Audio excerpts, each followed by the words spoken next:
Everyone dreams about living an uncommon life, but how we define that dream is very different for each of us. And for most, it's a lifelong pursuit. Welcome to the Uncommon Life Project podcast.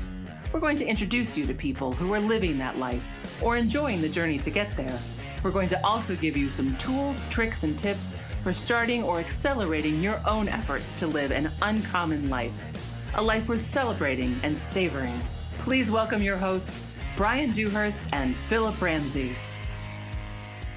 Hello and welcome everybody to another episode of the Uncommon Life Project, where I am your host, Phillip Ramsey. And I am Bryan Dewhurst. Thanks for tuning in. We're grateful that you're here. It's going to be a duo cast, which is probably you guys' favorite. I just to be honest, anytime you can hear more from Bryan Dewhurst, the Bryan Dewhurst, it's going to be a good day. It's good though. Hey, so here's what it is. If you're just tuning in with us, and this is the first episode you've ever listened to, might as well give you a little color of who we are, what we do, and what we get excited about. So, Bryan, do you want to do that, or do you want me to do that? I don't care. I always feel like you do it better, but I can give it a whirl if you want.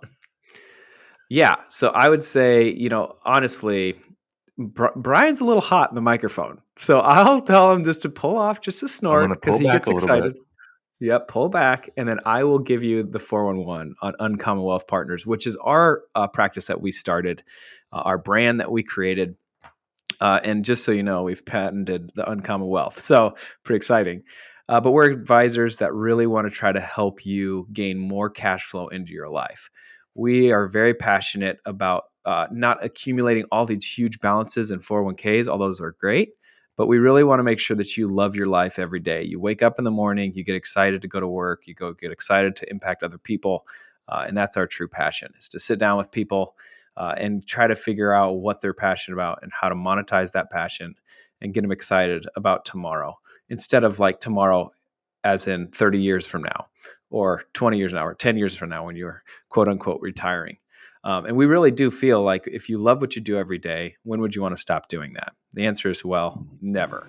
So that's what we do every day. And we have built a practice around it. And it's been fun. And we've been building the team, and it's been growing.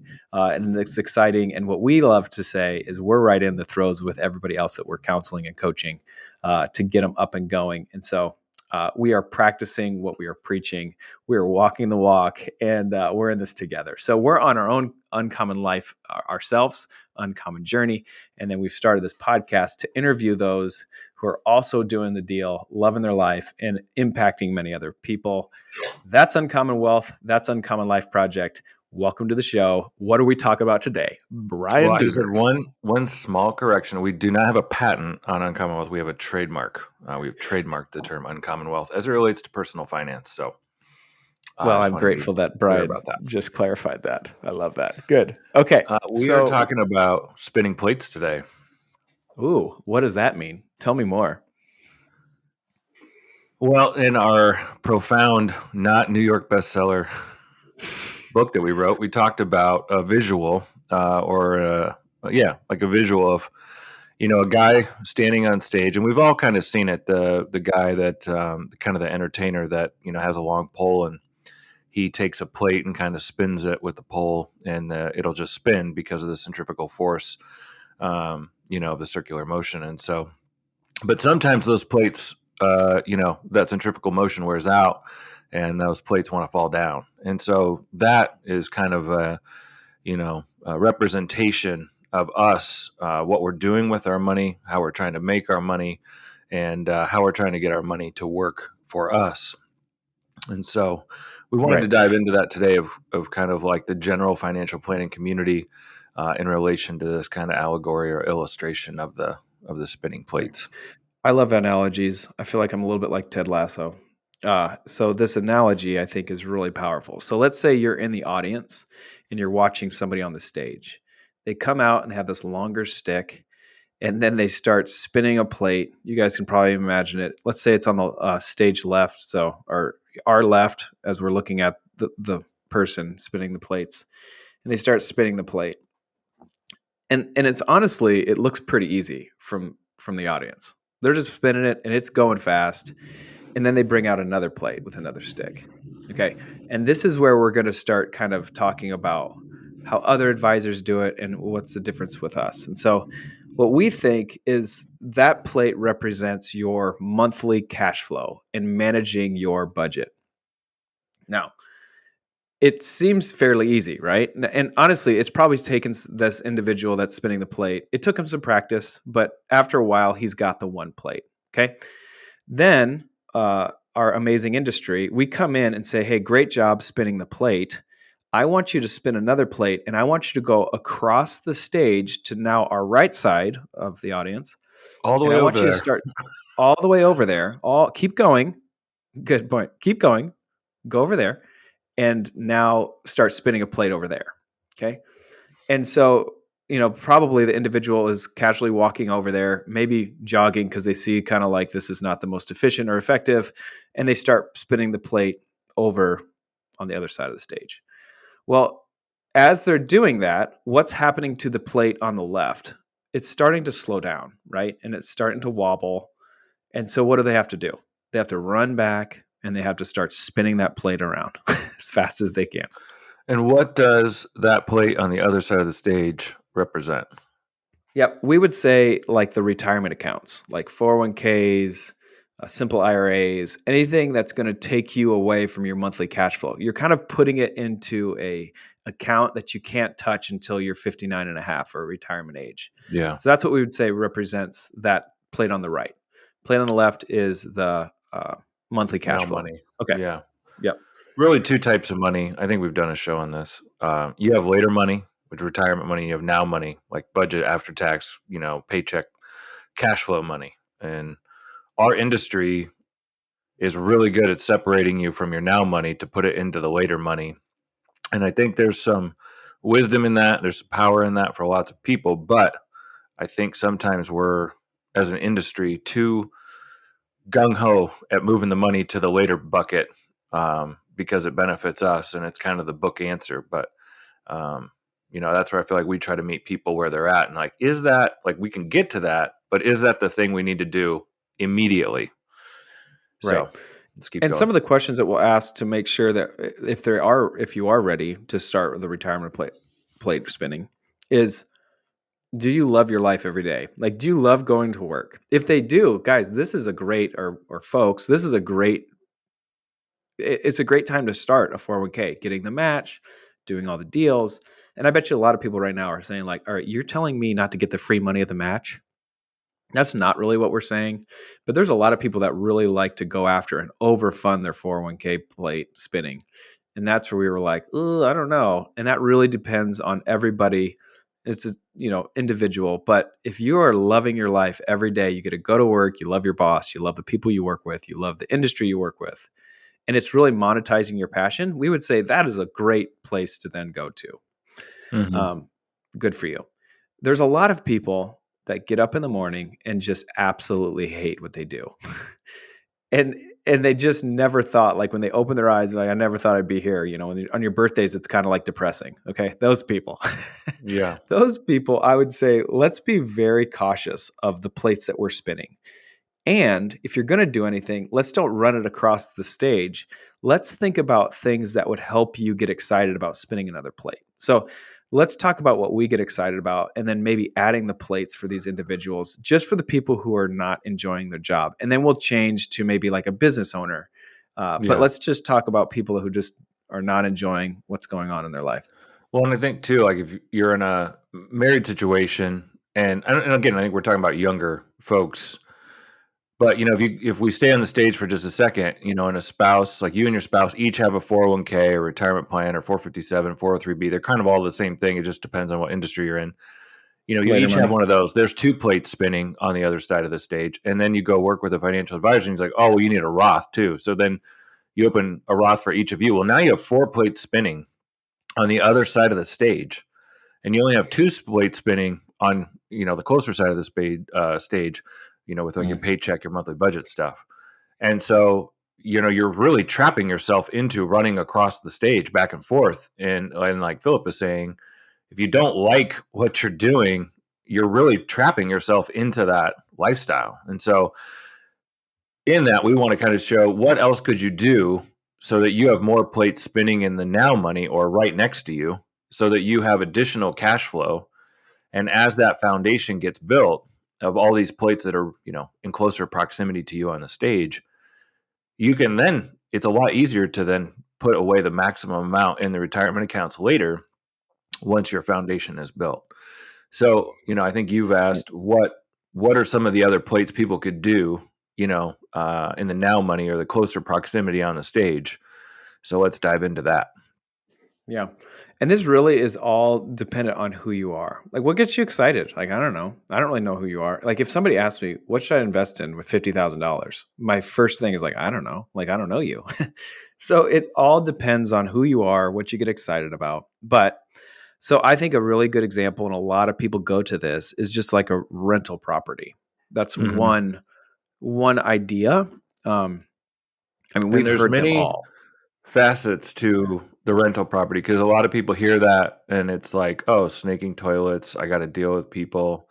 There's a lot of ways to do this that you don't really have to do that. We've helped clients purchase, rental properties where someone else is totally managing it. They're literally just putting their money in to secure the property, and they're getting checks every month from the rent and the net income of the property managed by somebody else. And you can do that with single family homes. You can do that with Airbnb. You can do that with commercial real estate. Obviously, if you're just starting out, single family homes, Airbnbs are probably, a more reasonable idea just from an expense standpoint than commercial real estate. But, there's lots of different facets to rental income or real estate income. So, right. And we've heard, I mean, pretty much, I don't know about everything, but we've heard a lot of different things and people get excited about. One of our clients said that he was excited about heifers, like cows. And we just did the math. Like, it's all of the numbers at that point. If they're passionate about it, we just want to make sure the numbers work. We've heard of some people get excited about miniature golf courses, I'm just trying to think, car washes, storage units, whatever it is. Yeah.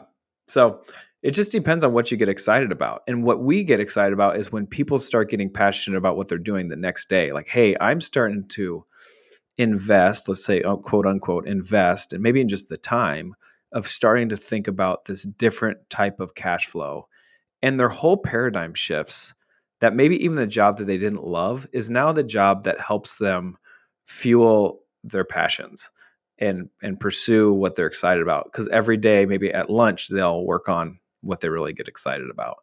And so that's what we get excited about, is like, okay, what's the next plate that's going to be closer to you that you can maybe just work on your budget, and then you can work on this, this exciting passion of yours. So that's what I would say for the individuals who are not loving their job every day. Start thinking about what you're excited about, and how can you just take one baby step to that today or tomorrow. I think another one, I'm kind of like thinking about stuff I'm teaching my kids right now, is just dividend paying stocks. Just to, even if you don't feel like you want to take something on. I mean, just lots of people, we get that, like, we get this feedback all the time of like, well, we work 2 jobs, we're making good money, we don't want to take something else on, we like our jobs, but how else can we earn money to pay for things where it feels like it's not just us making the plate spin? And so I think dividend paying stocks, and just like an individual or joint, that's kind of the registration. I'm trying to stay away from all the lingo, but dividend paying stocks, there's lots of good information out there. We can help with that as well, of, putting together a dividend portfolio that's paying you monthly. Quarterly is pretty easily. You can buy different stocks that, based on the coverage, they end up paying you, you're getting dividends every month. And so there's a lot of wisdom literature on that. And it's not something you have to go take on, kind of like a rental property. So that's kind of another idea that's maybe more, I would say, passive in nature, or less bandwidth, so to speak. Right. No, that's really good. Okay.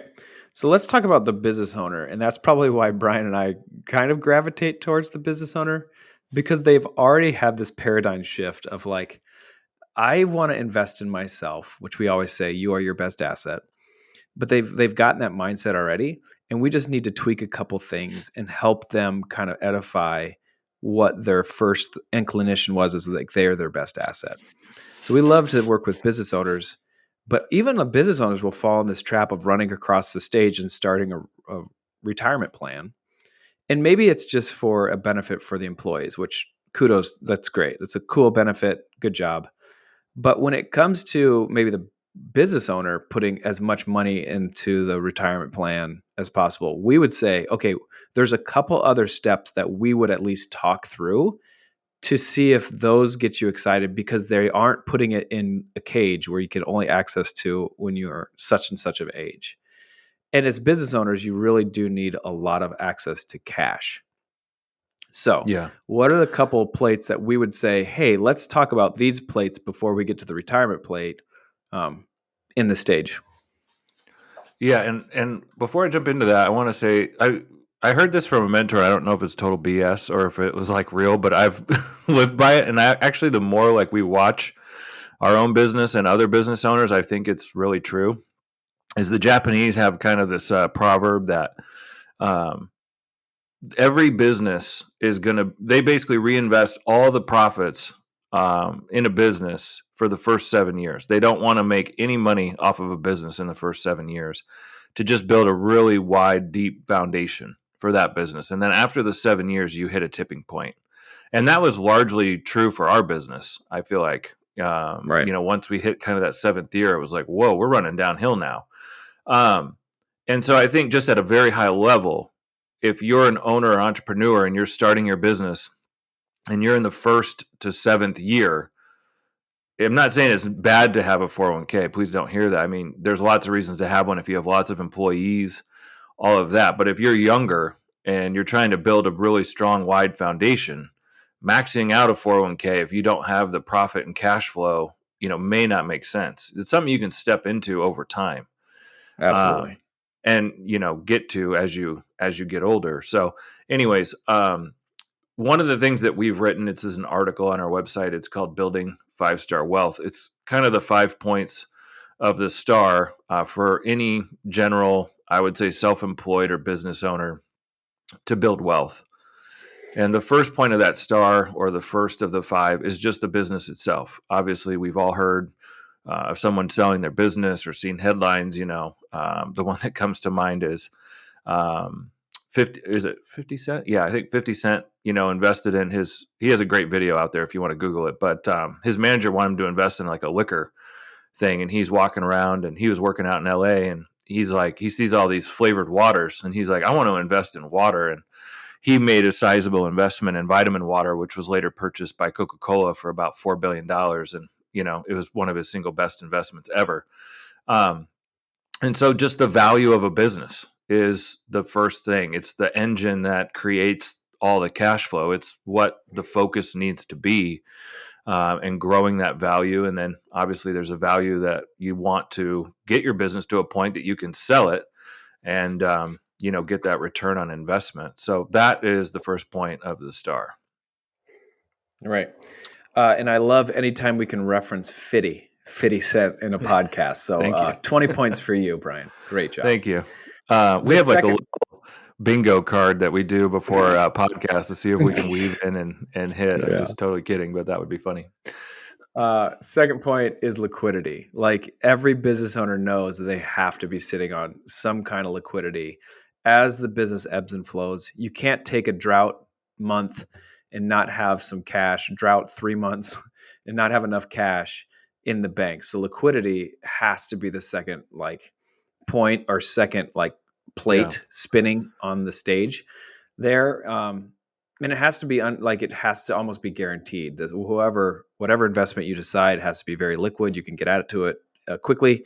And then it has to be somewhat guaranteed, bank money. You don't want to put just too much in risk where it could go down, but every challenge business owner has to have it. Liquid after-tax cash right now is the banks don't pay you anything. And, even if the Fed does raise rates this year, which I think they will, but I'm pretty skeptical of how much they can raise them without detonating our economy.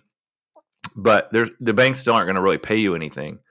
And so we're helping business owners with, utilizing life insurance policy as that pool of liquidity, because there's downside protection.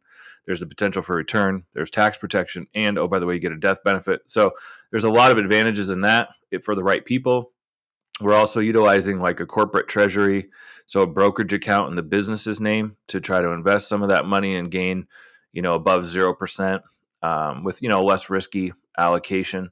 And then three, morphing into the crypto world where there's stable coins and there's crypto banks, and there's some of these platforms that are paying, 6, 7, 8% interest on stable coins that don't go up and down in value. And so trying to help business owners understand these instruments as it makes sense to them, their risk tolerance, their liquidity, and, getting that liquidity to actually generate a positive return. Because, 50, 60 years ago, the average interest rate was 5 or 6% at the bank. And, if you're leaving $100,000 in the bank for your business, just as like a rainy day fund or, cash to manage cash flow, well, you would have gotten $5,000 or $6,000 a year in just passive income off of that, which is really helpful, and you do that over a 20, 30-year period, man, that's a lot of money. And we don't have that luxury anymore as business owners and entrepreneurs in this low interest environment. So we have to look at other ways we can get that money to produce a return, relative to our risk tolerance and, our cash flow. So. Right. Okay. So the third plate, and a lot of our business owners have already done this, but is personal real estate. Maybe like their own current home, they've bought it. That's going up usually in value, and they're paying down on a fixed interest mortgage. But that is another plate that people really just don't think about when building wealth. And that's usually building wealth. It might be a little slower than normal, but I mean, it is something. And so a lot of times, especially business owners, I love multitasking. And so just thinking about all the ways you're building wealth is kind of exciting. So that's that. For sure. And, homes, I think that just came out, homes appreciated, I think it was 18 or 19% in 2021. We're shooting this, in January of 2022. So home prices on average across America in 2021 went up 19%. Now, largely, that's because the value of the dollar went down. But it's a hedge against inflation, and can be a source of equity, liquidity, worst case, if the business were to need help.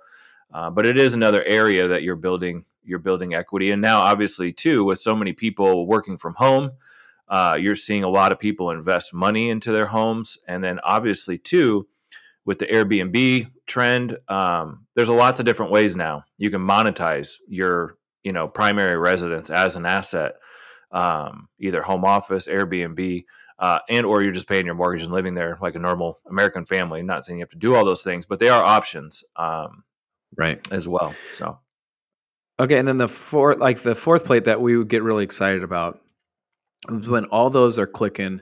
We always say, would it make sense for your business to buy a building for yourself? Not only for yourself, but maybe if your risk tolerance is there, maybe you buy a couple other bays that other people can be officed in there. Now, we always have to really think through the person's individual risk tolerance, but we always think it's powerful to have. I mean, every business, if they have a building, is probably paying some kind of lease or rent, and that rent can add up quickly. Oh man, we just talked to a business owner the other day. Just kind of in a discovery process, and it was, we were talking about commercial real estate, and I was just like, how much do you pay a month for rent for your business? Because he doesn't own his property, and he said $3,500 and about $4,000 with utilities. So, let's throw the $500 for utilities out, but $3,500 a month. I believe that's $42,000 a year. Yeah, that's $42,000 that business is sending to somebody else to have a spot. You do that over 10 years, it's $420,000. So does it make sense to have an asset that is going to capture $420,000 of cash flow over the next 10 years? Probably does. And so that's kind of a no-brainer. The other beautiful thing about owning your building is it's now money. It's a now asset. It's producing cash flow. And then there's an also beautiful thing about owning commercial real estate. It's called depreciation, which allows you to divide the cost of the building over a longer term period. Typically, it's like 28 years, I believe. I'm not an accountant, so please don't take this as tax advice. But you get to divide that value of the business or the building over that 28-year life cycle and deduct that, from your income statement and your taxes, and it kind of helps you from a cash flow tax perspective over time. And so there's just a lot of advantages of owning that building. And then Also, I'll just chime in when you do quote unquote stop working at your business or retire, you can use that building if you sell your business to somebody else and they can still rent from you. So it's a way to continue getting cash flow from the building or the asset that you bought, but it's also another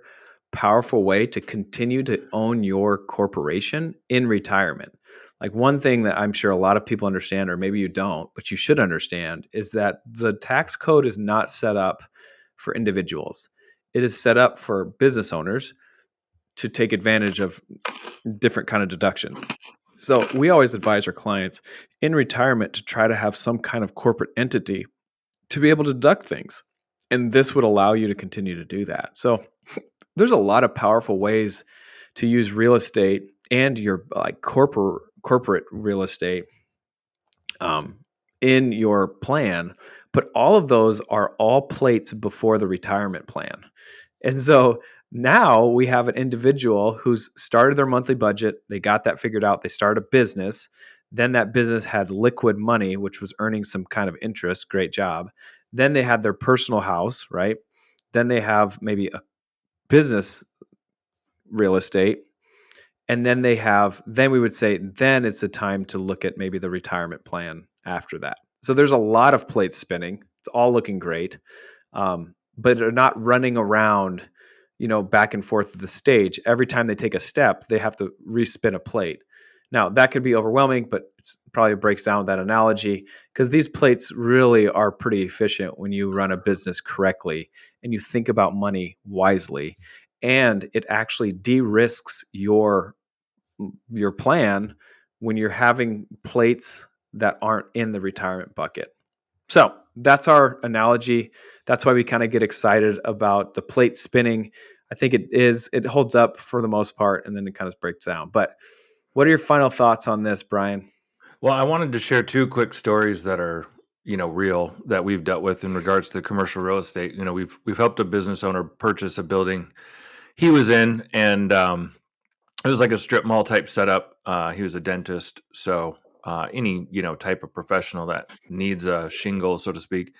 But he bought a strip mall that I think had about 8 tenants, and so now he not only now controls his space, so he doesn't get kind of jerked around by somebody else. Not saying he was, but just controlling his own destiny. But now he's got 7 other businesses paying him rent, and so that's what we're talking about. Of these plates is, imagine if someone else came onto the stage, 7 other people, and they were spinning plates, in kind of the allegory of sending him the rent money.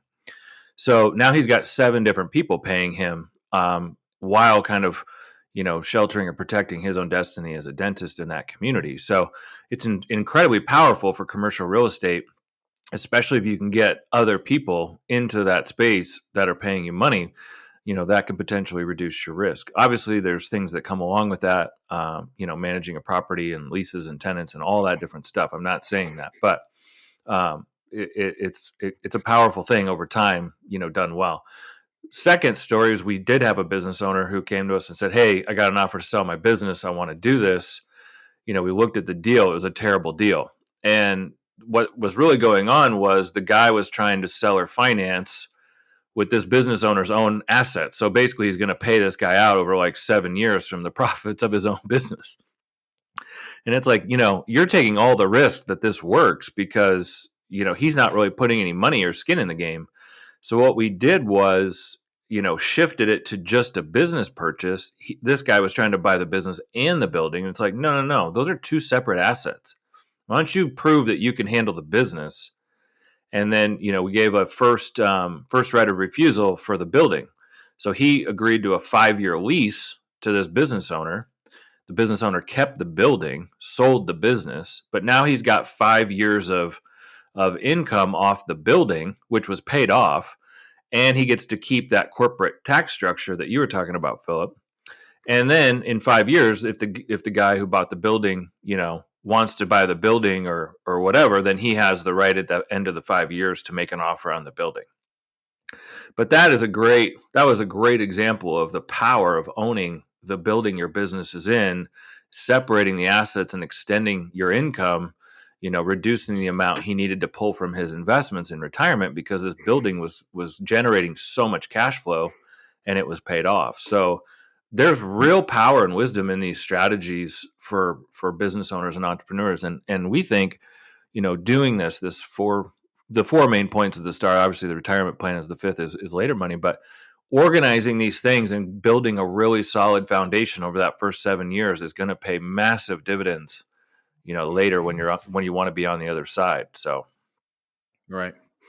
So I hope you enjoyed this show. I mean, I love talking about the plate spinners because I think it's really fun to be thinking of the audience and seeing some guy run around. And then all of a sudden, I love this point that Bryan said. It's like, what if 7 other people came on stage and kept spinning plates? You'd be like, well, this isn't that fun anymore, because they're just going to continue to do that. And so I hope this is encouraging to you. If you ever have any questions or want to reach out to us, you can go to uncommonwealth.com, click on, you can get in touch with us there. But we hope this encourages you, and we hope this helps you take one step closer to your uncommon life you're trying to achieve. And it's been fun to be on the show. Great job, Bryan. Thanks for tuning in. Phillip. You've been listening to the Uncommon Life Project. I'm your host, Phillip Ramsey. And I'm Bryan Dewhurst. Till next time, go be uncommon. Thanks for listening. That's all for this episode of the Uncommon Life Project, brought to you by Uncommon Wealth Partners. Be sure to visit uncommonwealth.com to learn more about our services. Don't miss an episode as we introduce you to inspiring people who are actively pursuing an uncommon life.